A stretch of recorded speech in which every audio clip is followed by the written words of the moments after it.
आपके घर की 5 साधारण चीजें ही राधे आपकी राधे। किस्मत तय करती हैं।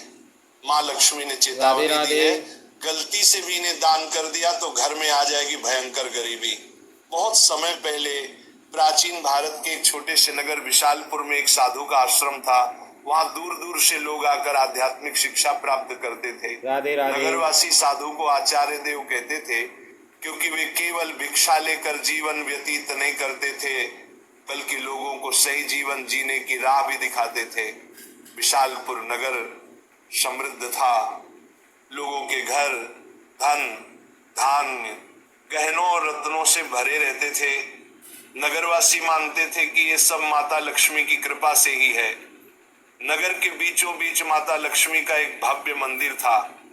रोज शाम को वहां दीपक जलाए जाते, घंटियों की ध्वनि गूंजती और पूरा वातावरण श्री ह्रीं श्री महालक्ष्मी नमः के मंत्रों से पवित्र हो जाता। लेकिन एक परिवार ऐसा भी था जो नगर में सबसे समृद्ध होने के बावजूद धीरे धीरे कंगाल होने की ओर बढ़ रहा था। ये परिवार था वसुदेव जी का। वसुदेव जी नगर के सबसे बड़े व्यापारी थे। उनके पास सोने चांदी के ढेर थे, राधे नौकर राधे। चाकर थे और अनाज के कोठार भरे रहते थे। फिर भी कुछ वर्षों के भीतर उनका घर वीरान होने लगा। धन की जगह कर्ज बढ़ने लगा, नौकर छोड़कर जाने लगे और घर में अशांति फैल गई। लोग हैरान थे कि ऐसा क्यों हो रहा है। आखिर माता लक्ष्मी की कृपा एक समृद्ध घर से क्यों उठ गई। वसुदेव जी भी परेशान थे। एक रात वे चिंतित होकर सो रहे थे, तभी उन्हें एक स्वप्न आया। स्वप्न में माता लक्ष्मी प्रकट हुई। उनके मुखमंडल से दिव्य आभा निकल रही थी। 4 हाथों में कमल, शंख, गदा और सोने के सिक्कों की वर्षा करने वाला पात्र था। उनकी मुस्कान शांति और कृपा से भरी थी, लेकिन आंखों में कठोर सत्य छिपा था। माता बोली, वसुदेव, तुम दुखी क्यों हो? क्या तुम्हें याद नहीं कि धन की रक्षा करना भी एक तपस्या है? तुमने अपने घर की 5 पवित्र वस्तुएं बार बार दूसरों को देकर मेरे निवास को अशुद्ध कर दिया, इसलिए मैं तुम्हारे घर से विदा हो गई। वसुदेव ने हाथ जोड़कर कहा, माँ, मुझे क्षमा करें। कृपया मुझे बताइए कि वे 5 वस्तुएं कौन सी हैं जिन्हें देने से घर में गरीबी आती है। राधे राधे। माता ने कहा, ये रहस्य मैं बताऊंगी, परंतु ध्यान रहे, ये केवल तुम्हारे लिए नहीं बल्कि पूरे नगर और संसार के लिए शिक्षा है। 5 वस्तुएं कभी भूलकर भी घर से बाहर नहीं देनी चाहिए, क्योंकि ये वस्तुएं मेरे निवास की जड़ें हैं। इन्हें खोने से घर निर्धन और अपवित्र हो जाता है। इतना कहकर माता अदृश्य हो गई। वसुदेव घबरा कर उठ गए। उनका शरीर पसीने से तरबतर था। अगले दिन वे भागते हुए आचार्य देव के आश्रम पहुंचे और सारी घटना सुनाई। आचार्य देव ने शांत होकर कहा, वसुदेव, ये कोई साधारण सपना नहीं है, ये स्वयं लक्ष्मी का आदेश है। अब तुम्हें धैर्य रखना होगा। माता लक्ष्मी ने जो 5 रहस्य बताए हैं, उन्हें समझने के लिए तुम्हें एक आध्यात्मिक यात्रा करनी होगी, तभी तुम्हें सच्चा उत्तर मिलेगा। और इस प्रकार यात्रा शुरू हुई। वसुदेव ने अपनी पत्नी सुभद्रा और बेटे माधव के साथ नगर छोड़ दिया और आचार्य देव के आदेश पर हिमालय की ओर प्रस्थान किया। रास्ते में उन्हें तरह तरह की घटनाएं घटी। एक गांव में उन्होंने देखा कि एक महिला अपने घर का चूल्हे की राख दूसरों को दे रही है। वसुदेव को तुरंत माता लक्ष्मी की बात याद आई।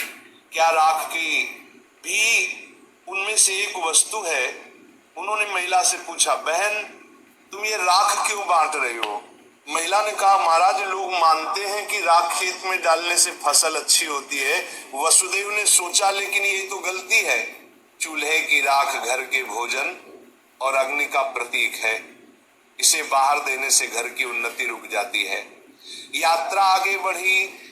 वसुदेव, सुभद्रा और माधव पहाड़ों की कठिन राह से गुजर रहे थे। एक रात वे एक आश्रम पहुंचे। वहां एक वृद्ध साध्वी ध्यान में लीन थी। साध्वी ने वसुदेव को देखकर मुस्कुराते हुए कहा, तुम्हें लक्ष्मी माता के 5 रहस्य जानने हैं ना? ध्यान से सुनो। ये पहली वस्तु है चूल्हे की राख, इसे किसी को मत दो, ये घर की लक्ष्मी को बाहर कर देती है। वसुदेव ने प्रणाम किया और रहस्य को याद कर लिया। दूसरे दिन वे आगे बढ़े। एक गांव में देखा कि लोग अपने घर से झाड़ू निकाल कर दूसरों को दे रहे। वसुदेव ने आश्चर्य से पूछा, तुम लोग ऐसा क्यों करते हो? एक युवक बोला, हम मानते हैं कि पुराना झाड़ू देने से दरिद्रता चली जाती है। लेकिन तभी आकाश में गड़गड़ाहट हुई, जैसे स्वयं माता लक्ष्मी बोल रही हो, मूर्खों, झाड़ू लक्ष्मी का निवास है। ये घर की स्वच्छता और समृद्धि का प्रतीक है। इसे बाहर देने से लक्ष्मी घर से चली जाती है। वसुदेव को दूसरी वस्तु का भी रहस्य मिल गया, झाड़ू। तीसरा रहस्य उन्हें एक कुटिया में मिला। वहां एक वृद्ध साधक बैठे थे। उनके सामने दीपक जल रहा था।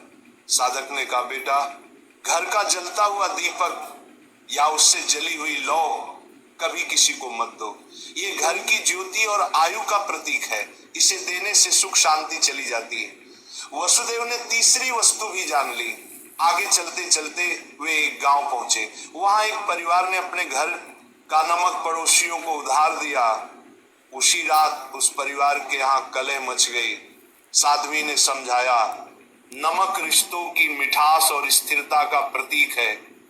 घर का नमक देना लक्ष्मी को अपमानित करना है। अब वसुदेव को चौथी वस्तु भी मिल गई, नमक। अंततः हिमालय के पास एक गुफा में तप करते एक योगी ने अंतिम रहस्य बताया। योगी बोले, वसुदेव, पांचवी वस्तु है कपड़े का कोना या पल्लू। महिलाएं अक्सर पुराने कपड़े का पल्लू काट कर दे देती हैं, लेकिन यही स्त्री की लक्ष्मी और घर की मर्यादा का प्रतीक है। इसे देना घर के भाग्य को काटना है। अब पांचों वस्तुएं स्पष्ट थी। पहला, चूल्हे की राख। दूसरा, झाड़ू। तीसरा, जलता दीपक। चौथा, नमक। पांचवा, कपड़े का कोना। वसुदेव ने कृतज्ञ होकर योगी को प्रणाम किया। अब पांचों रहस्यों को जानकर वसुदेव अपनी पत्नी सुभद्रा और पुत्र माधव के साथ नगर की ओर लौटने लगे। रास्ते भर में मन ही मन माता लक्ष्मी के उपदेशों को दोहराते रहे। नगर पहुंचते ही उन्होंने सबसे पहले आचार्य देव के चरणों में प्रणाम किया और पूरी यात्रा का वर्णन किया। आचार्य देव ने मुस्कुराकर कहा, वसुदेव, तुम्हें अब सच्चा ज्ञान मिल गया है।